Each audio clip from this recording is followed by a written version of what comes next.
Hello everyone, welcome back to Rendezvous with English. I am happy here to be once again with you. Yesterday's day was very good, isn't it? Hope you studied the conjunctions associated with the formation of or the synthesis of compound sentences. We were reading the topic synthesis. Okay, so let's continue with the topic synthesis. I hope you are enjoying my classes. It's always interesting to help the students and therefore I am here again and again with you. ठीक है, मैं आपके लिए हाजिर हूँ. The Indian Test Championship final has started. The cricket lovers, I hope you are watching. तो cricket देखकर video भी देख लीजिएगा. ठीक है, आपके लिए हेल्पफुल रहेगा. या video is at your comfort, you can see whenever you want, isn't it? है ना? तो शुरू करते हैं सिंथेसिस से, कंपाउंड सेंटेंसेस की. कल हमने कौन कौन से कंजंक्शंस का यूज पढ़ा था, क्या आपको याद है? कल हमने पढ़ा था ऑल्टरनेटिव कंजंक्शंस और क्यूमुलेटिव कंजंक्शंस या कोपलेटिव कंजंक्शंस का यूज पढ़ा था.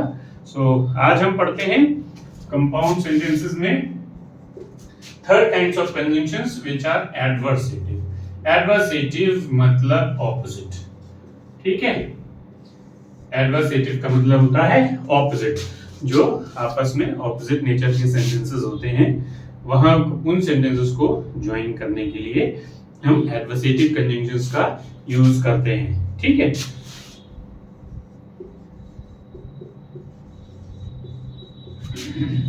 so what do you say? Indian team is going to win the WTC final or not? मुझे तो लग रहा है कि it's touch and go. Australian team is not a walkover kind of a team. वो भी बहुत strong team है. They also have a good fighting spirit always, and playing a series is entirely different from a WTC final. There is a lot of pressure. ऐसा mind you, ऐसा कोई भी person, कोई भी शख्स नहीं है दुनिया में जिसको किसी मेजर इवेंट पर परफॉर्म करने में, वो स्टेज पर हो या ग्राउंड में हो, हल्की सी एंजाइटी या नर्वसनेस नहीं होती है. लेकिन इनको ओवरकम हम कैसे करते हैं? How do we overcome this kind of anxiety और डिप्रेशन? इसको ओवरकम करने के लिए मेडिटेशन किया जाता है, एक्सरसाइज की जाती है, एंड अपने पे confidence, which is the major attribute, कि अपने पे कॉन्फिडेंस होना चाहिए हमको कि हम कर सकते हैं. ठीक है, तो बात करते हैं एडवर्सेटिव कंजंक्शंस को ज्वाइन करने की. ठीक है, पहला सेंटेंस देखते हैं.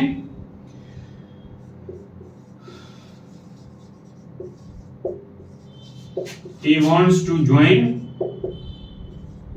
sports club. ठीक, और he does not have money. ठीक है, वो स्पोर्ट्स क्लब ज्वाइन करना चाहता है लेकिन उसके पास पैसे नहीं है. ठीक, तो ऑपोजिट हुआ. तो हम इसको ज्वाइन करने के लिए क्या करेंगे? सिंपल कंपाउंड सेंटेंस तो आपको बताया है कि सिंपली कंजंक्शन से ज्वाइन कर देना है, क्योंकि दोनों ही सेंटेंस कंप्लीट हैं. Compound sentence is one which has independent clauses. तो जब दोनों ही सेंटेंसेस कंप्लीट हैं तो हमको सिर्फ कंजंक्शंस को प्लेस करना है. We have to just place the conjunction. He wants to join sports club. और क्या करेंगे? एडवर्सेटिव कंजंक्शन का यूज करेंगे. But he does not have money. आप इस वीडियो से एक चीज, एक वाक्य याद आया तो समझ में आया, अभी बताता हूं. तो हम क्या करेंगे? सिंपली कंजंक्शन का यूज करेंगे यहाँ पर और उस सेंटेंस को वैसे ही ज्वाइन कर लेंगे. ठीक है, वाक्य ये आया कि मेरा नेफ्यू है, लखनऊ में पढ़ता है, इज इन क्लास 7. उसने मेरे वीडियोस देखे तो वो कह रहा था, मामा आप इन वीडियोस में, आपने तो कहा था फर्स्ट इंट्रोडक्टरी वीडियोस में that you will only be making videos in English, क्योंकि लोगों को इंग्लिश में पढ़ना चाहिए. तो it was a very nice question on his part, a very good one. तो मैंने कहा हाँ, definitely I change my mind because I want to cater to a large audience वो बच्चे जो इंग्लिश बैकग्राउंड से नहीं होते हैं फिर उनके लिए टफ हो जाएगा उसको पढ़ना, so I mixed up Hindi as well. तो देखिए छोटा सा है but he is a good reader और लर्नर, तो उसने मेरे वीडियो को बहुत ध्यान से देखा और दोनों ही और फिर डिफरेंस पाया। तो I was very happy with his alertness, that what I said in the first video and I did not do that. Second sentence देखते हैं। Excuse me.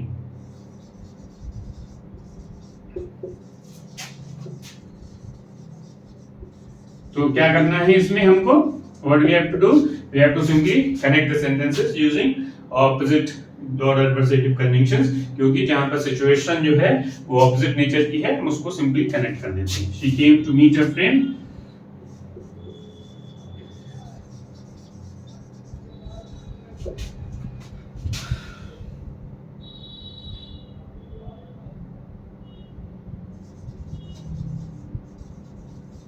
Her friend was not available. ठीक है, तो हम क्या लिख देंगे? What we will simply be writing? She came to meet a friend और सिंपली बट को प्लेस कर दीजिए, but her friend was not available। तो हम क्या कर रहे हैं? सिंपली बस प्लेसमेंट कर रहे हैं कंजंक्शंस का, इसीलिए इनको कंजंक्शन से बताया जाता है, बिकॉज इनमें कुछ करना ही नहीं है कंपाउंड सेंटेंसेस में, केवल प्लेसमेंट ही करना है कंजंक्शंस का। ठीक है, एक सेंटेंस और देख लेते हैं।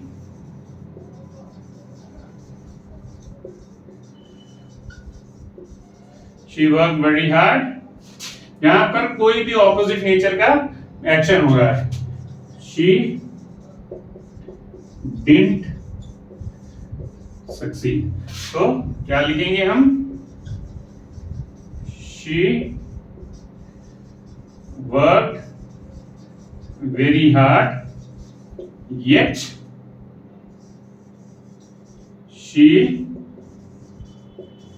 didn't succeed। ठीक है, समझ आया? तो हम जहां पर ऑपोजिट नेचर के सेंटेंसेस हैं वहां पर हम उसको ज्वाइन कर रहे हैं सिंपली कंजंक्शन से and they become compound sentences. So this is the use of adversative conjunction। आराम से पढ़िए और you can easily understand। ठीक है, अब नेक्स्ट रूल क्या है? लास्ट वन, जो लास्ट काइंड्स ऑफ कंजंक्शंस हैं उनका हम क्या करेंगे? वो कौन सी हैं? वो है इलेटिव कंजंक्शंस।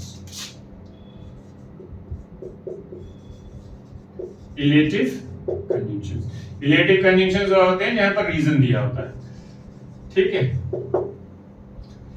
इसको हटा देते हैं, कंजंक्शन लिखने की जरूरत है नहीं क्योंकि आप लोग जान ही रहेंगे हम कंजंक्शन से पढ़ा रहे हैं। तो फॉर, सो, देयरफॉर और देन, जहां पर कोई भी रीजन दिया जा रहा है किसी चीज का, उसके लिए कौन से कंजंक्शंस यूज करेंगे हम? Illative conjunctions. इससे पहले अब आ जाते हैं आज के सेक्शन पर, जो मेरा प्रॉमिस किया हुआ है कि वो कैप सेक्शन आपको 2 वर्ड्स बताऊंगा और टिप ऑफ द डे बताऊंगा इसको खत्म करने से पहले। तो आज का वर्ड है, सरप्राइज होंगे आप डेफिनेटली जो स्पेलिंग में लिख रहा हूं। आज का वर्ड है वैक्यूम। अब आप सोच रहे होंगे, you might be thinking, why have I written this word? It's a very general word, it's a very common word। मैं definitely, I agree with you, और मैं एग्री कर रहा हूं, लेकिन मैंने इसलिए लिखा है क्योंकि इस वर्ड की स्पेलिंग मोस्टली लोग गलत लिखते हैं। ठीक है, और इसके पीछे एक छोटी सी स्टोरी आपको सुनाऊंगा। मेरा पास्ट जो इससे एसोसिएटेड है, जिससे मुझे ना सिर्फ इसकी स्पेलिंग सीखने को मिली, but also I got a very very important lesson of life. तो वो स्टोरी इस तरह से है कि जब मैं पीजीटी की पोस्ट ग्रेजुएट टीचर्स की प्रिपरेशन कर रहा था और मैंने एग्जाम दिया, मैंने क्या बताया था rule? I took the exam, not given. Okay, तो जब मैंने एग्जाम दिया, मैंने टुक द एग्जाम, ये वर्ड की स्पेलिंग पूछी गई। तो आई वाज वेरी कॉन्फिडेंट कि स्पेलिंग्स में तो मुझे कोई प्रॉब्लम होनी नहीं है, I am not going to face any kind of problem in the spellings because I was a very good reader or I was preparing vocabulary very nicely. बहुत अच्छे अच्छे वर्ड्स, लेटेस्ट वर्ड्स मुझको याद थे, रोज newspaper पढ़ता था, so I was pretty confident. But when the exam results were out and I did not score good, although I passed the exam, but I did not score good. मैंने अच्छा score नहीं किया, तो मैंने उसके answers check किए, तो शायद पहली बार, वरना जनरली मेरी हैबिट नहीं है आंसर्स को चेक करने की, तो मैंने आंसर्स चेक किए, तो I found this spelling wrong, मैंने उसको गलत मार्क किया था. ठीक है, तो क्या लेसन मैंने लर्न किया, which is the tip of the day. जो लेसन मैंने लर्न किया वो ये कि कभी भी we should never be over confident. हम कभी कभी, जैसे मुझे पूरा कॉन्फिडेंस था अपने ऊपर कि मैं I will always be able to do vocabulary section very nicely, I will never be mistaken in this vocabulary section, after all I am such a good reader, I know the latest words possible, I was aware of the latest pronunciation also, तो ये तो गलत होना ही नहीं है. यही मेरी सबसे बड़ी मिस्टेक थी. मुझे क्या करना चाहिए था, मुझे सिंपल थिंग्स पे भी फोकस करना चाहिए था. तो टिप क्या है आज की, कि जब हम बेहतर के लिए बढ़ रहे हैं तो जो पीछे की सिंपल सी चीजें हैं, जो बेसिक चीजें हैं, उनको कभी भी ना भूलें. क्योंकि sometimes we go for the hard things, we go for achieving this and we forget the simplest things, and which leads to such kind of situation जो मैंने फेस की. एक सिंपल सी स्पेलिंग मुझसे गलत हुई. तो हमको सिंपल चीजों को, बेसिक चीजों पे भी फोकस करना चाहिए, ना सिर्फ डिफिकल्ट वंस और the ones which are important. This is the point. सिर्फ इम्पोर्टेंट ही नहीं, सिंपल थिंग्स को भी, बिकॉज समटाइम्स क्वेश्चंस और things come in front of you which are out of the box. Out of the box means totally different scenario में आती है. ठीक है, so that was the tip of the day. Then the second word is, ये भी बहुत simple सा है. आज मैंने दोनों ही सिंपल वर्ड चुने क्योंकि मुझे प्रोनाउंसिएशन और स्पेलिंग दोनों की बात करनी थी, और आज की टिप भी उसी से एसोसिएटेड थी. This word is pronounced as Wednesday, not Wednesday. ये डी लेटर को प्रोनाउंस नहीं किया जाता. मोस्ट ऑफन अभी तक जहां कहीं भी मैंने पढ़ाया है इन दी 17-18 years of my life, of my career, मैंने हमेशा पाया है कि बच्चे इसको वेडनेसडे बोलते हैं. No my dear students, no my dear learners, आपको मैं बता दूं, ये वेडनेसडे नहीं है, ये वेंसडे है. वेंस आता है यहाँ पर, इट इज वेंसडे. ये है, this is Wednesday. Okay, day ए है. ठीक है, ये क्या है, वेंसडे है. It is not Wednesday. इसीलिए आज मैंने सिंपल से वर्ड्स चुने कि आप ये भी जानिए साथ में कि what is the correct pronunciation. It's not Wednesday, mind you, it is Wednesday. ठीक है, तो आज I hope you are happy with the tip of the day कि हमको सिंपल चीजों पे भी फोकस करना चाहिए, सिर्फ इंपॉर्टेंट वंस ही नहीं फोकस करना चाहिए. After all building is made from the foundation, am I right, not from the top. Am I clear ना? तो अब इन सेंटेंसेस को देख लेते हैं. ठीक है, फॉर, सो, देयरफॉर, देन. तो ये किस तरीके की सिचुएशन में यूज किए जाएंगे, जहां पर रीजन दिया हुआ. ठीक है,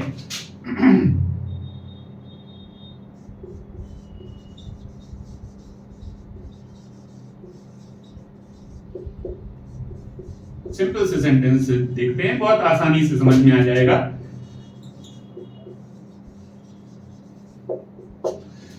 He woke up late, he missed the train. तो पहले में दिया हुआ है वो लेट उठा, इसलिए उसने ट्रेन मिस कर दी. तो हम सिंपली इसको ज्वाइन कर देते हैं. He woke up late, so use कर लीजिए या therefore यूज कर लीजिए. He missed the train. ठीक है, समझ में आया? तो हम इनमें से कुछ भी एक यूज कर लें. You may use any one of them. So या therefore का यूज कर लीजिए. वो देर से उठा इसलिए उसने ट्रेन मिस कर दी. So I hope it is clear कि जहां पर रीजंस दिए हुए हो किसी एक्शन के and both the sentences are complete, since we are joining them as compound, तो हम क्या करेंगे, सिंपली कंजंक्शन को प्लेस कर देंगे, जैसे कि हमने यहाँ प्लेस किया है. सेकंड सेंटेंस देख लेते हैं.